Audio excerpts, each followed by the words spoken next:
શિવસેના ગુજરાત રાજ્ય દ્વારા મહિલા આરક્ષણ બિલનો વિરોધ કરતી કોંગ્રેસ સામે સમગ્ર ગુજરાતમાં જોરદાર વિરોધ પ્રદર્શન કરવામાં આવ્યું હતું.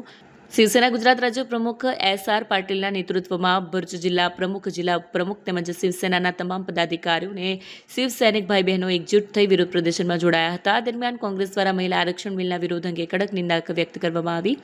શિવસેનાએ પોતાના નિવેદનમાં જણાવ્યું કે મહિલા આરક્ષણ માત્ર રાજકીય મુદ્દો નથી, પરંતુ નારી શક્તિના સન્માન, તેમના અધિકારો અને સમાન ભાગીદારનો પ્રશ્ન છે.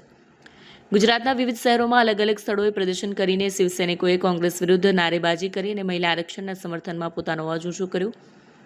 શિવસેનાએ સ્પષ્ટ સંદેશ આપ્યો કે નારી સન્માનના મુદ્દે કોઈ સમજૂતી નહીં કરવામાં આવે અને મહિલા આરક્ષણના સમર્થનમાં તેમનો સંઘર્ષ સતત ચાલુ રહેશે. रिपोर्ट कैलाश कुमावत। महिला आरक्षण बिल का विरोध करके जो देश की लोकसभा में कांग्रेस ने खराब काम किया है, इसके लिए शिवसेना मैदान में उतरी है।